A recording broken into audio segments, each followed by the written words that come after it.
In a world gripped by a deadly global infection caused by a strange virus, most of the population has perished. Only 4 survivors remain: 2 brothers named Brian and Danny, Brian's girlfriend Bobby, and Danny's friend Kate. They decide to embark on a road trip to Turtle Beach, a beloved childhood spot, in an attempt to escape the devastating epidemic. During their journey, they encounter an obstacle on the road, a car blocking their path. To their surprise, it's Frank, one of the survivors, along with his daughter Jody. Brian immediately instructs the group to roll up their car windows. Frank approaches them and asks if they can spare some fuel, offering food and water in return. However, Kate raises a red flag, warning the group that Jody is infected with the virus. In response to this threat, Brian hastily starts the car's engine to avoid potential contamination. As the group speeds away, Frank becomes desperate and brandishes a wrench, attempting to smash their car window. In a panic, Brian swerves the car to the side, narrowly avoiding the attack. Unfortunately, this results in the car's undercarriage breaking and spilling gasoline onto the road. After a short run, the car breaks down completely. Danny and Bobby propose negotiating with Frank for assistance, while Brian and Kate argue that it's too dangerous due to the highly infectious nature of the virus. Eventually, with no other option, the 4 survivors decide to approach Frank with fuel cans in hand. As they draw near to Frank, Brian takes out a gun and reveals their intention to take Frank's car, setting the stage for a tense and uncertain confrontation. At this point, Frank shares important information with the group. He tells them that the CDC has developed a serum to treat the pandemic, and it's available at a nearby high school. Frank needs to take Jody there to get her treated. While Brian is skeptical of Frank's insistence, Danny comes up with a plan. They decide that the 4 of them will sit in the front seats of the car, while Frank and Jody will be in the back. Danny uses a plastic shield to create a barrier and isolate the infected passengers. They also plan to sterilize the entire car before heading to the high school. As they pass their broken-down car, Danny takes a moment to capture a photo of the brothers when they were kids. Meanwhile, Bobby spends time with young Jody in the car. However, when Brian makes some inappropriate jokes about Bobby, she strikes him, causing the car to swerve off the road. Kate, accidentally holding onto the shield, makes the tapes come loose. In her fear of infection, Kate rushes out of the car, and Danny follows to reassure her that she'll be okay. During this moment, Danny and Kate also notice an abandoned car ahead of them. Danny and Brian decide to check the car to see if they can siphon some fuel from it. Upon opening the car, they discover the body of an infected man. Danny attempts to retrieve the car's key, but when he turns around, the man is still alive and weakly says something. Terrified, Danny immediately exits the car, while the man inside desperately pounds on the door for help. The brothers make a quick escape from the infected man. Later, the group stops to rest for the night. While Brian and Bobby sneak out for some fun, Kate and Danny engage in a conversation with Frank and Jody. Frank asks Danny about their reasons for going to Turtle Beach. Danny explains that it's their childhood home, isolated from others, making it a safer place to shelter until the epidemic subsides. As they relax by a fire, they witness a disturbing scene on the main road, a tank chasing a car, with a man in the car getting shot by another person in the tank. The group hastily extinguishes the fire and attempts to hide from these unfamiliar and menacing individuals. The following morning, the group continues their journey to the high school, passing by the man who had been shot the previous night, now hanging from a tree. They eventually reach a town overrun by infection, where no one has survived. Infected bodies are being collected in a trash truck. The group enters the high school, hoping to find the serum.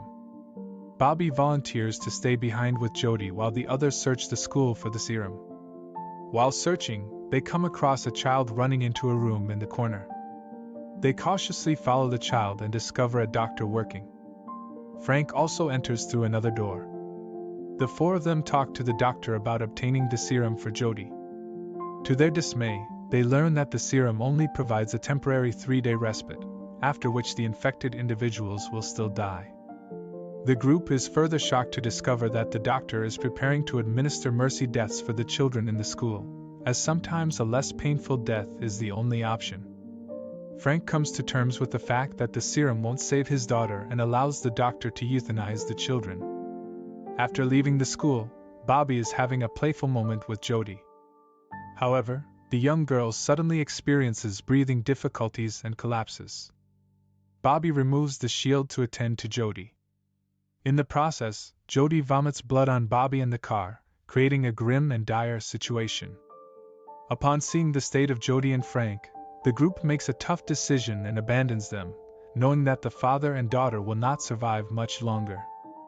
Later in the day, while Danny and Kate are sterilizing the back seats, Bobby secretly discards her blood-soaked coat under the car, fearing that the others might leave her behind. They continue to a nearby hotel for another night's rest. While there, Brian makes a chilling discovery in a dirty pool, nearly falling in. Danny manages to save him. Afterward, the group decides to unwind by playing golf together. As Brian stumbles and reaches out for Bobby's hand, she instinctively uses a golf club to avoid infecting him. Brian tries to lighten the mood and play around with Bobby on the sand, but she remains upset with him. The group has a blast at the golf field, hitting golf balls towards the windows of a nearby ruined building, unaware that it's occupied by armed survivalists. During the night, while Danny and Kate are in the lobby, they notice some lights at the door. Realizing that these lights don't belong to Brian, Danny and Kate quickly hide in the kitchen, making sure to grab a knife for protection. An armed man enters and notices the missing knife. Danny and Kate stealthily move around and exit the kitchen. Unfortunately, they are soon captured. Meanwhile, Brian returns to the hotel and notices armed individuals patrolling the area. He realizes that the hotel is under the control of these armed men. Brian forcefully questions one of them to learn more about their identity and discovers that Danny, Kate, and Bobby are at the mercy of this group of well-armed individuals. Brian is eventually forced to surrender. The group accuses them of killing a man named Larry, whose body was found in the pool earlier, and contaminating the hotel. They order Bobby and Kate to accompany them. When the girls are instructed to undress, Bobby's infection is revealed. Fearing infection, the group's leader decides to let them go. The next day, the 4 survivors continue their journey in a tense atmosphere due to Bobby testing positive for the virus. Brian eventually insists that Bobby must leave the group. Despite Bobby's pleas for him to save her, the group abides by the rules, and Bobby is left behind as the car drives away. Bobby chases after the car in vain as it keeps moving forward. The car eventually runs out of fuel, and the trio spots another car in the distance. At this moment, Brian is still dealing with the guilt of leaving Bobby behind. He decides to stop the car, despite Danny and Kate's objections. While Danny manages to strike a deal with 2 women from the other car to acquire fuel, Brian unexpectedly shoots the 2 women, killing the driver. Danny is furious about Brian's actions and tries to prevent him from harming innocent people. Brian then forces the surviving woman out of the car. However, she retaliates by shooting Brian in the leg. Despite his injury, Brian opens fire on her and takes the fuel. Seeing the ruthless actions Brian took, Danny loses control and the 2 brothers begin to fight. Brian justifies his actions by explaining that they must prioritize their survival in this dire situation. If they don't eliminate potential threats, they won't make it to Turtle Beach and will eventually succumb to the infection. Danny, reluctantly, accepts this grim reality. The trio continues on their journey, with Kate taking over as the driver due to Brian's injury. As Brian's condition worsens, Danny suggests stopping at an abandoned house nearby to look for medicine or first aid supplies to help him. While Kate and Danny search for a way to enter the house, Kate spots a broken window on the 2nd floor. Danny climbs up and sneaks inside, where he encounters a woman infected with the virus, sitting in a chair with a gun. Danny carefully takes the gun from the woman for self-defense. In the bedroom, he sees a wild dog feeding on the body of an infected man. As Danny notices some medicine on a nearby table, he approaches slowly, so as not to provoke the dog. However, he accidentally drops a jar, which angers the dog.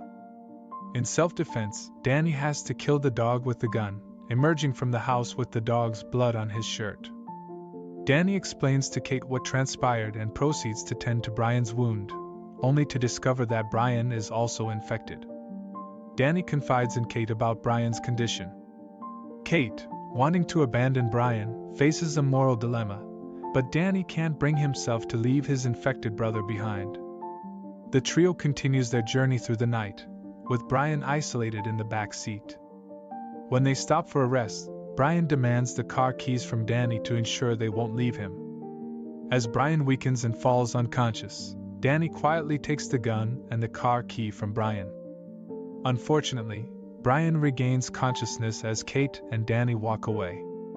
The two quickly get into the car and start the engine, but Brian had switched the real keys earlier. A moment later, Brian unlocks the car from the outside, leaving Kate with no choice but to hand the gun to Danny to deal with Brian.